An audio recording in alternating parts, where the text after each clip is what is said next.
May seem incredible to the court, but she's actually a mind reader. From the remaining clues, there's only one logical conclusion that we can reach. A ghost did the murder. The person who attempted to take Mr. Shamspeare's life with poison was you, Miss Olive Green. Oh dear, oh dear, oh dearie me!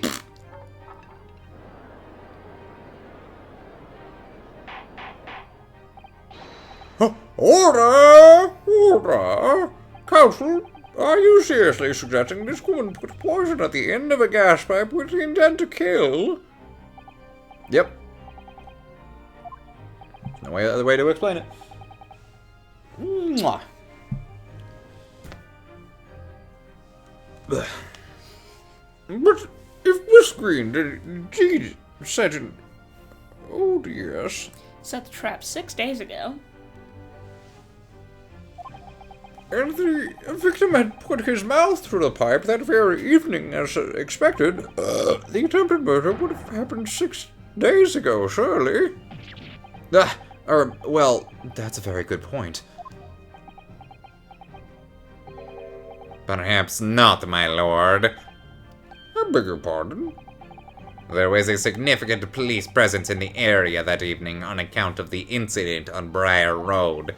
Local residents were being interviewed throughout the night as part of the ongoing inquiry. A circumspect criminal would likely have chosen not to carry out any wrongdoing at that time. Lord Van Zeeks. And of course, the following morning, there was more activity at Mr. Shamspeare's address. More activity. Ah, yes. You mean his fellow lodger, Mr. Natsume, being arrested on suspicion of murder. That's right. And as the defense has already proposed, Mr. Shamspeare was meddling with the gas in the pipe for a very sinister reason himself. To cause the gas stove at Mr. Natsume's room to go out, thereby asphyxiating the occupant. But once Mr. Natsume had been arrested, his room was under constant surveillance by the police. In the circumstances, Mr. Shamspeare had no reason to blow air into the gas pipe. His intended victim being in a prison cell.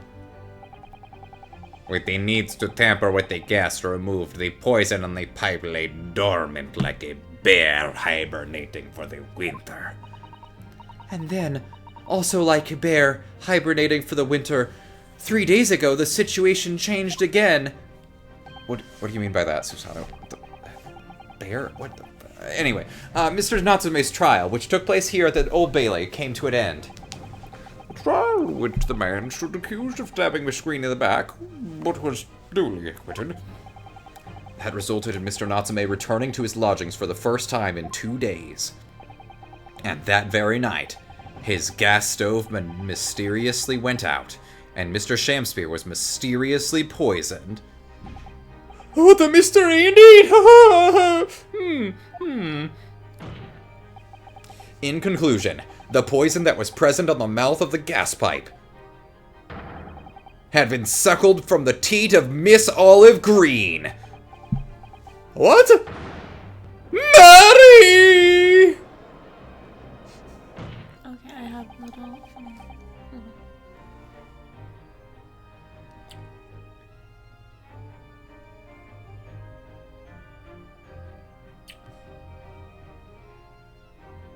Grandbabies!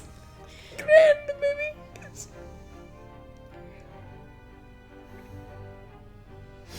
And she is very proud of them.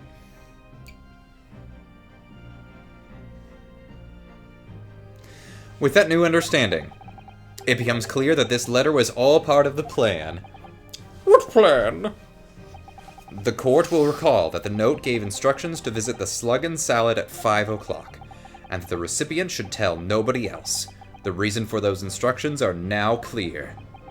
To ensure that a lodger would not be at home at the stated time. To make sure I was at home? Exactly. While you were out, Miss Green could safely slip into a room, knowing that she wouldn't be disturbed. You mean to say that a letter... was written by Miss Green, yes. And in order to cover her tracks, she took it away with her when she left. Just after she smeared poison all over the mouth of the gas pipe in the room. Oh my gosh, she's so small. She'll stand on a box. Order, order! What do you have to say for yourself, witness? I'm tired of standing in this fucking box. Just who are you? Why did you try to kill me? Miss Green's motives should be obvious. It's all tied up with someone whose name we've heard several times already during the course of this trial. So that's what's behind all this. I'm lost. Please, share your apparent understanding with the court, please, counsel. Which person is behind this woman's motive for the attack on the victim's life? This one! Duncan Ross? That's right. Before the defendant, Mr. Natsume, took up residence in the lodgings at Mr. Garrideb's, somebody else was renting the room, Mr. Duncan Ross. I knew I'd heard the name somewhere else. It was all over the papers a month ago when the man died in strange circumstances at the haunted lodgings. That does ring vague. Oh, of course, yes, I remember now. The young man they claimed was strangled by the convict's curse or some such. Sadly, my lord, it wasn't a curse of any kind, nor was it an accident. The man died as a result of Mr. Shamspear blowing into the gas pipe and causing gas to leak into the room. It was murder, plain and simple. Ha!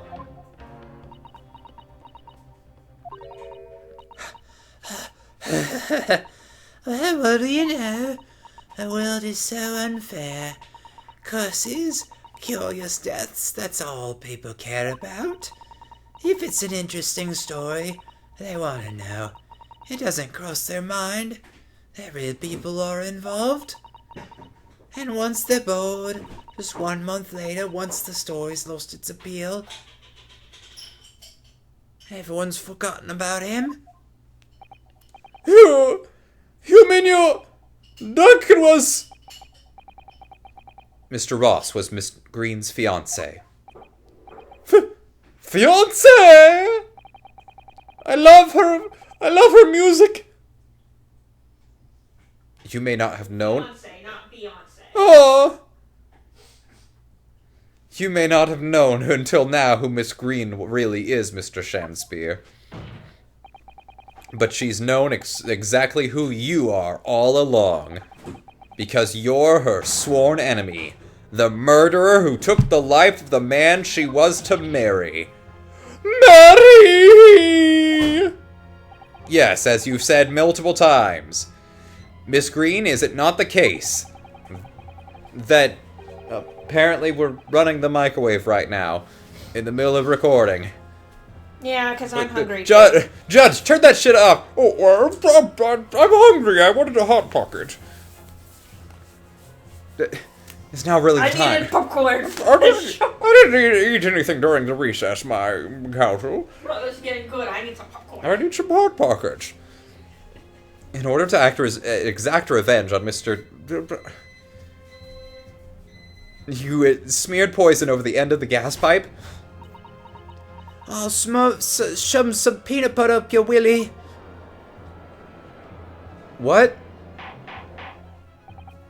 This is all quite extraordinary. Burnt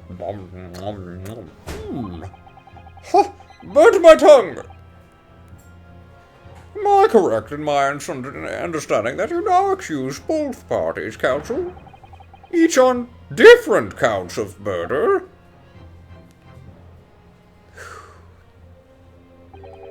Yes, my lord. That's correct. This is ridiculous. Inhaling so deeply, it appears that my fledgling learned friend has taken in a lungful of dubious gas that's causing his judgment to be clouded. What? Why would Mr. Shamspeare have wanted to kill these lodgers, as you say? You have completely failed to provide a motive to substantiate your accusation against the man. Yes, that's right, Mr. Reaper, my liege. I have been slighted. 'Tis lies, all lies. I deny every utterance. And you'll have to forgive me, Mr. Naruto, sir. I just wanted her to turn around and she'll have painted angry eyebrows on her face. No, I just want her to go around and, like, smack him in the face with her pallet board. I don't intend to admit to anything either. Miss Green. I'm sure you'll think I'm being very rude, but I'm not gonna be sent to the gallows for the likes of this scoundrel. But you broke into the man's room. If you didn't do it to smear poison on the pipe, what was your reason? He's quite handsome. I thought I'd have a look around, that's all. You wanted to take a look around a complete stranger's room. Alright, I suspected him, so I thought perhaps I might find some evidence or some such in his room. Evidence that it was him who took Duncan's life. Oh vileness, oh villainy, oh tyranny, oh rotundity of woman. What is it in any case? Whenever I leave my room, I do turn the key in the lock. That old place is falling apart. Locks on the doors are no different. Duncan showed me how to unlock the door with some tips and a piece of wire. Oh awfulness, oh artfulness, oh tyranny, oh profanity of woman. So you admit to breaking and entering. We will consider your trespassing on some future occasion, but for now, tell the court what you found. I am hungry. Yeah, apparently. What evidence your search revealed? Well, I spotted the note that I'd sent him lying on the floor. When I went to pick it up, I noticed something. One of the floorboards was loose, and underneath it I discovered a secret hiding place. Yes, we also discovered that hiding place. Inside we found a newspaper cutting, a photograph, and an empty tin box. Ah, yes, well, the thing is, when I found it, the box wasn't empty. What? There was something in it. Yep, and I took that as well. This rather nice key here.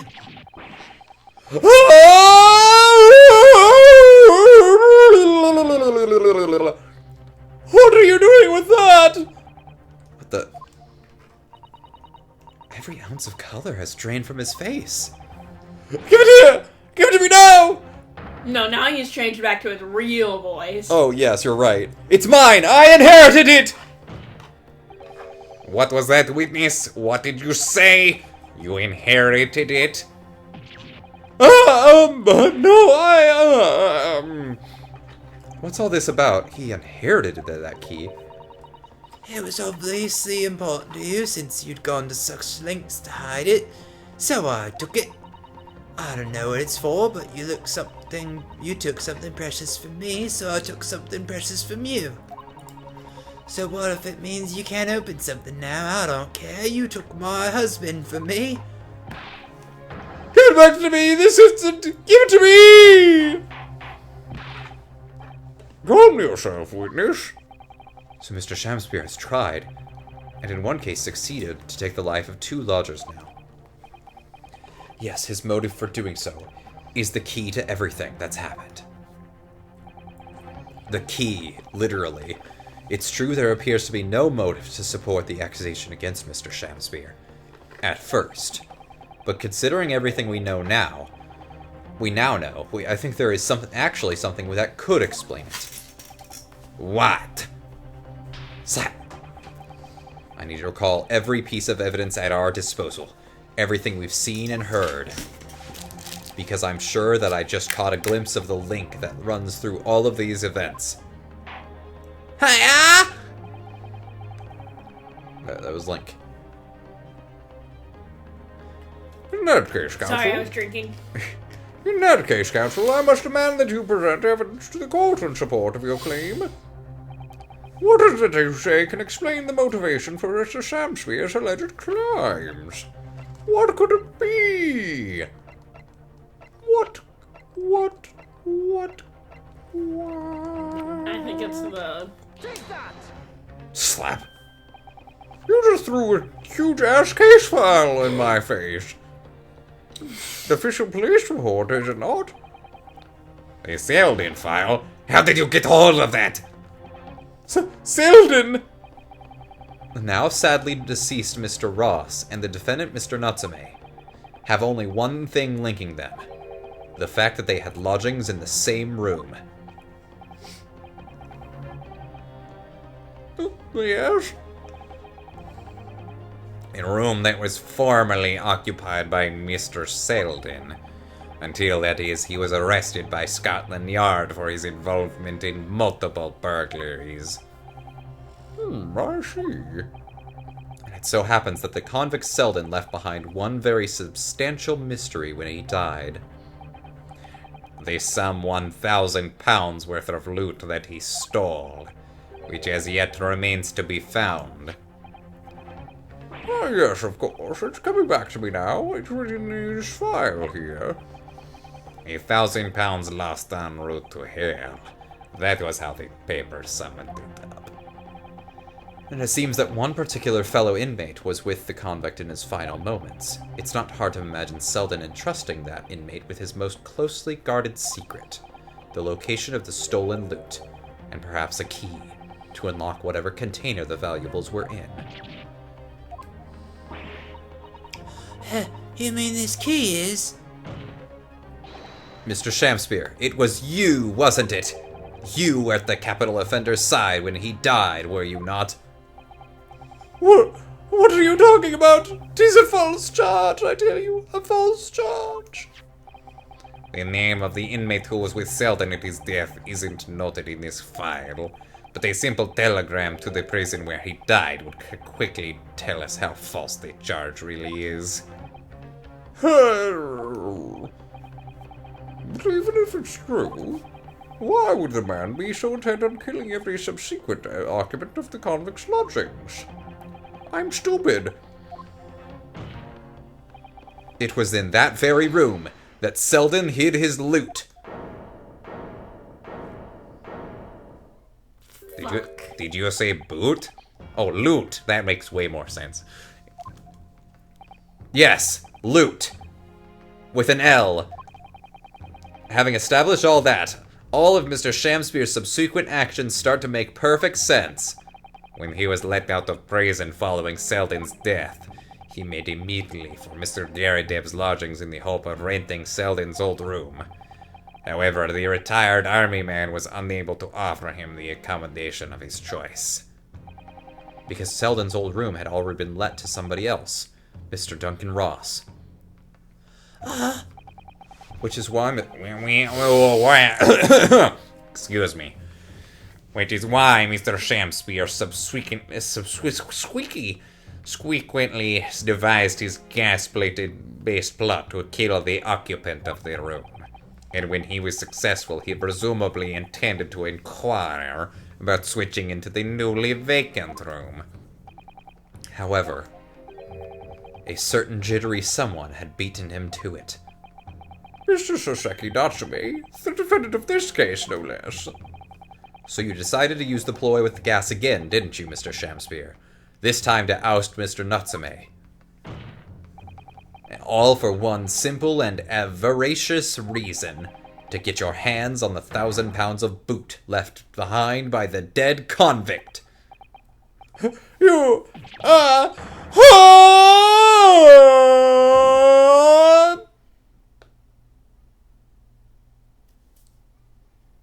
She's still in a box. Looks like I'm gonna snuff it before they get to stretch me neck. This is not Shakespeare, this is long. I want you to have me loot. And if anything, Finn, to stop the coppers from getting it, is hidden in the room where I was lodging when they got me. Yeah, this is the key to it. Take it. Oh, I'll stay one step ahead, mate. See you in hell, I guess. Shakespeare.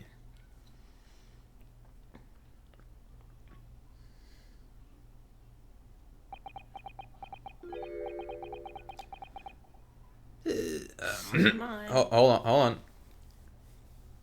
His regular voice. Is mine. What did you just say? It's mine. That loot is mine. Uh-oh. I lost me marbles. It's all lies. I don't accept any of it. Why should I? After all, you don't have a shred of evidence. You can't prove I killed that fellow. Forsooth, I'm the victim here, remember? Isn't that right, ladies and gentlemen? If I don't admit to it, there's nothing you can do. You can't arrest me for the time being, anyway. Verily, you can't arrest the victim, can you? Isn't that right, ladies and gentlemen? I'm so close. I just need a few more hours. I swore to myself that I'd get my hands on it, and I can almost taste it now. Do you really think I'd just give up? There's no question in my mind now. He's really lost his marbles. But he seems so utterly intoxicated by the idea of that loot. Or boot, one or the other. I'm afraid that however hard you press him, he'll never admit to what he's done, Mr. Naruto. Miss Green, may I have that key? There is a way. Pardon? There's one way I can finish him. No! You're gonna jack him off? What? No. He's already committed the most heinous crimes to get his hands on that loot. Which means all we need to do is find it first. A fine plan, were it not for the fact that the police thoroughly searched the room following the death of Mr. Ross. If it's there at Leave me all... alone. Leave me alone. Me. No, come back here. Come here. Those are my love handles. My love handles. And I love to handle them. If it's there at all, it must be very well hidden indeed.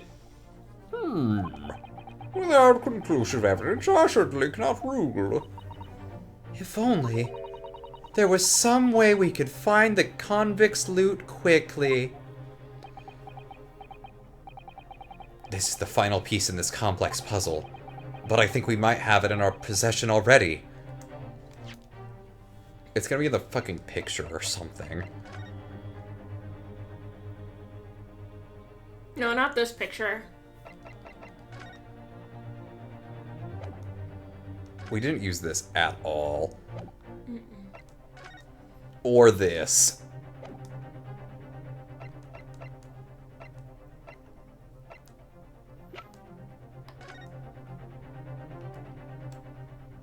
This was a gas meter in Mr. Shakespeare's room.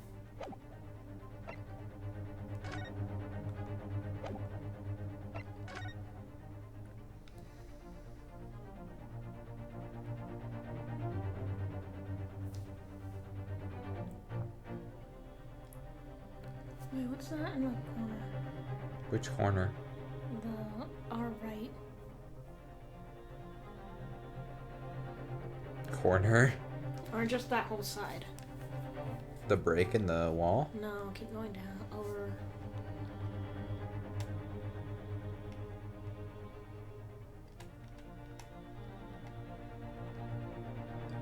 Never mind.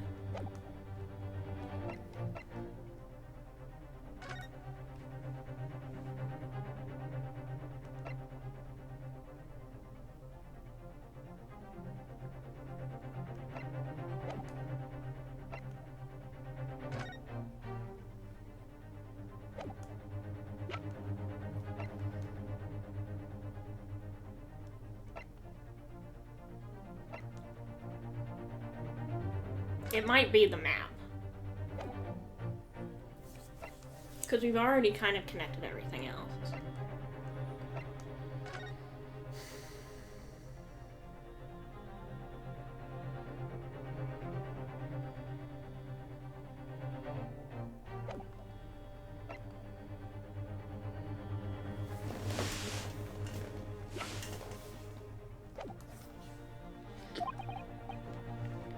I think we may have something that can help us find where the loot is hidden. My lord! Yes, Counsel. The defense would like to make a proposal about how to find the late convict's hidden loot. I believe we are already in possession of something that could give us a clue as to its whereabouts.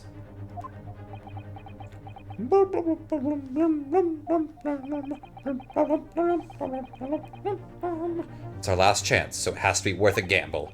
Besides, we've used the same technique once already, and it definitely paid off then. Very well then, Counsel. Let the whole court hear your idea. What do you propose we can use in order to locate the hiding place of the deceased convict's hull? The soap.